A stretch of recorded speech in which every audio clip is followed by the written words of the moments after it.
일상에 바쁜 여러분들을 대신해서 지식과 인사이트를 정리해드리는 매일 독서, 매일 인사이트입니다.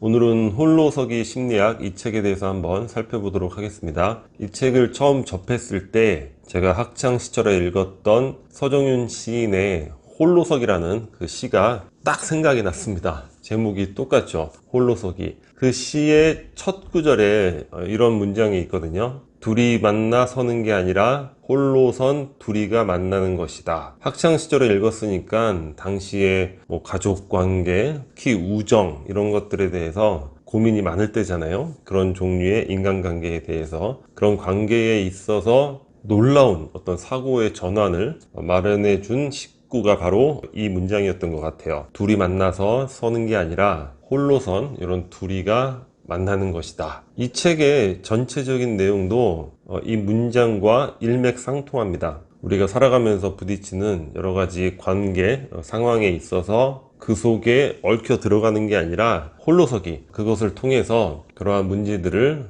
해결해 나갈 수 있다. 심리학적 관점에서 여러 가지 조언을 하고 있습니다. 사랑의 심리학, 감정의 심리학, 이 두 가지에 대해서 한번 살펴보도록 하겠습니다. 사랑, 우리 인간에게 있어서 가장 숭고한 행위, 상태일 수 있잖아요. 그런데 또 사랑이 또 통하는 게 뭐냐면 극단적으로 이제 반대편의 길, 폭력과 또 일맥상통하는 부분이 있죠. 그러니까 사랑이 폭력이 되는 경우, 사랑이란 이름으로 폭력을 행하는 경우, 우리가 알지 못하는 사이에 많이 발생을 한다는 거죠. 이런 것들을 방지하거나 고치기 위해서는 자기 점검을 해봐야 되는데, 자, 사랑에 관해서 흔히 갖게 되는 오해 세 가지를 이야기를 하고 있습니다. 첫 번째는 사랑을 희생으로 착각을 하는, 오해를 하는 경우가 있다는 거예요. 근데 자세히 살펴보면 그 희생이 온전한 순수한 사랑이라기보다는 자기 충족을 위한 타이틀로서의 희생이 되는 경우가 많다는 거죠. 이 책에서 예로 나온 것이 어떤 가장, 아버지의 이야기인데, 자녀를 위해서 열심히 돈을 벌면서 자녀들을 서포트를 하고 있는 거예요. 너무 힘들다고 상담을 왔는데, 저자가 자녀들을 경제적 지원을 하는 것을 이제는 중단해도 되지 않느냐, 자녀들의 성장에 도움도 되지 않고 이제 벌써 성인들이 됐으니까. 그런데 그 아버지는 그럴 수 없다는 거죠. 어떻게 자녀들을 그냥 둘 수가 있느냐.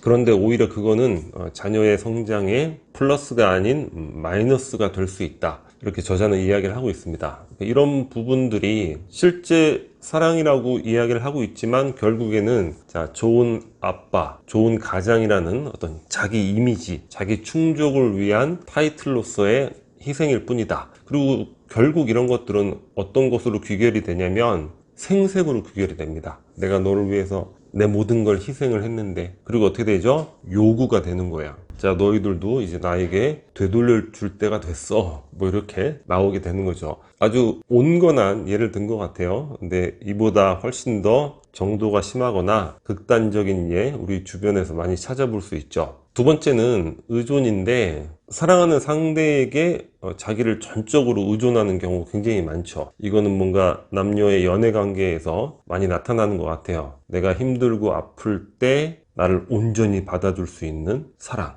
홀로서기하고는 완전히 배치되죠. 그와 함께 될 때, 그가 나의 부족한 부분을 채워줄 때, 이럴 때 이제 온전한 사랑을 느끼는 것이고, 그런 것이 조금이라도 부족하다고 느끼면 불같이 화를 내고 이런 경우들. 근데 이 의존의 경우, 의존이라는 이름의 사랑이라는 거는 결국에 어떤 생존을 위한 기생에 불과하지 않을까, 이런 표현까지 저자가 쓰고 있습니다. 결국 받기만 하려는 그런 어린아이의 모습이 될 뿐이다. 이런 성향의 사랑을 하는 이들이 내가 받고 싶은 걸 못 주면 잘 헤어지고 슬퍼하면서 바로 다음날 또 다른 사람과 또 즐겁게 데이트를 하고, 이런 모습들이 많이 보인다고 그럽니다. 세 번째는 감정. 책에는 느낌이라고 번역을 해놨는데 아마 이제 필링이 되겠죠. 사랑을 어떤 그러한 정서적 상태로 오해를 하는 거예요. 너무 흥분되고 좋고 충만하고 뭔가 완벽한 합일감, 이런 것들을 느끼는 그런 격렬한 느낌. 그런데 예전에 그런 조사 결과들 많이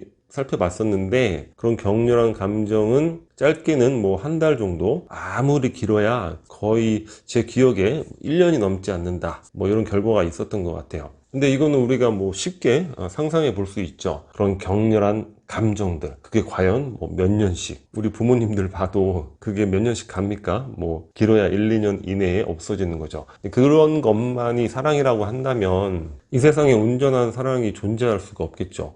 격렬한 감정이 있다가 없어지면 사랑이 없어졌네, 또 헤어지고. 사랑은 그런 차원이 아니라 그보다 훨씬 더 큰 차원의 숭고한 그런 행위가 되겠죠. 요 세 가지 굉장히 숙고해 볼 만한 그런 내용이 될 것 같습니다. 자, 그러면 사랑의 기술인데 이 소제목은 그 에리 프롬의 책 사랑의 기술이 있죠. 그걸 한번 인용을 해봤어요. 뭐 테크닉 그런 게 아니라 사랑을 할 수 있는 뭐 능력, 방법 이런 것들을 이야기한 책이 되겠죠. 자, 사랑이라는 거는 있는 그대로의 모습에 집중하는 것. 에리 프롬이 책에서 이 집중이라는 말을 언급하진 않았지만 실제 그 책을 보면 에리 프롬의 제자가 후기에 쓴 내용 보면 에리 프롬의 모습, 바로 집중하는 모습, 아내에게 그런 것들을 굉장히 디테일하게 묘사를 해놨죠. 결국 행위로서 이론적으로 사랑을 풀어놓은 그 책보다 에리 프롬이 행위로서 사랑을 실천한 방식이 바로 상대방에 대한 집중이었다는 거야. 경청, 관심 이런 것들이 사랑의 어떤 실제적인 기술이 되지 않을까. 그리고 더 나은 사람이 될 수 있도록 돕는 것. 그 사람이 그 사람 본연의 무언가를 실현할 수 있도록, 성장할 수 있도록 돕는 것.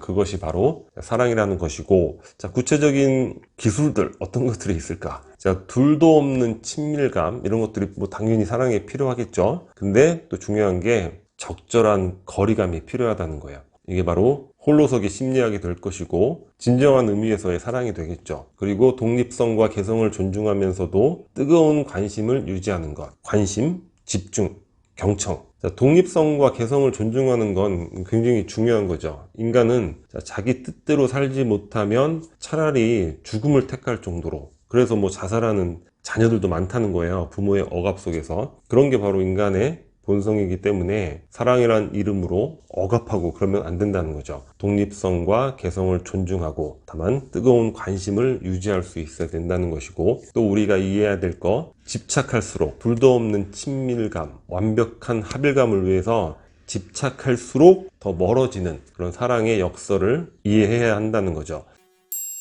사랑을 위해 지켜야 할 것 세 가지로 정리를 해놨는데, 첫 번째는 스스로 좋은 사람이 되려고 노력을 해야 된다는 거예요. 그러니까 상대방에 집착하고 날 좀 관심을 가져주세요 이럴수록 더 어려워지고 멀어지는 경우들 많죠. 그런 것보다 인간은 누구나 더 나은 모습을 보이는 사람 옆을 떠나진 않는다고 이야기를 하고 있습니다.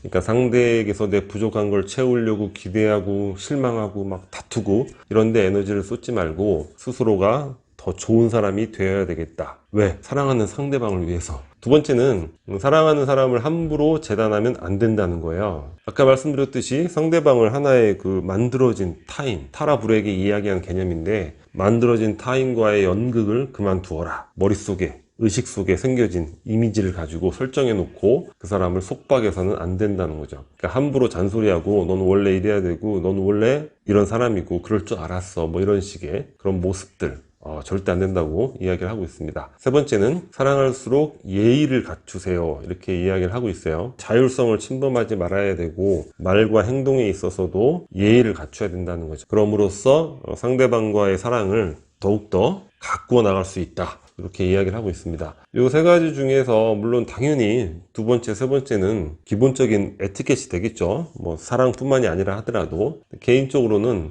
1번이 가장 필요하고 의미 있는 행위가 아닐까 뭐 그런 생각이 들었습니다.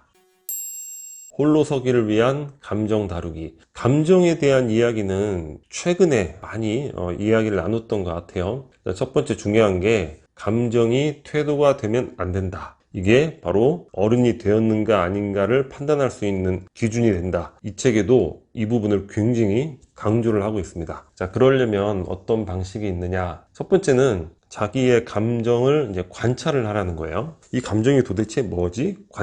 관찰을 하는데 그 감정의 이름을 부여하라는 거죠. 명명을 하라는 거야. 이 감정은 독수리 감정이군, 뭐 분노의 뭐 날갯짓이 필요하면, 또는 이 감정은 참새 감정이군, 조급해서 막 짹짹거리고 자기 개인적으로 감정의 이름을 부여하고 관찰을 하면 그냥 그 감정이 자연스럽게 없어진다는 거죠. 감정과 싸우려고 하고 감정을 막 극복하려고 하면은 그 감정이 더욱더 화라산처럼 커진다는 겁니다. 우리 사실 그런 경험들 많이 하잖아요. 뭐 어떤 극도의 슬픔을 느꼈다. 그래서 혼자 주점에 가서 앉아서 술잔을 기울인단 말이에요. 근데 앉아 있다 보면 얼마 되지 않아서 금세 그 감정이 없어져요. 그래서 심심해지는 경우, 그런 경험들 있잖아요. 그러니까 감정이라는 게 그런 부분인 것 같습니다. 관찰하고 가만히 명명하고 가만히 주시하면 그냥 또 사르르 이렇게 날아가 버리는 그런 부분이고, 세 번째 표정은 뭐냐면, 자, 부정적인 감정으로 기분이 안 좋을 때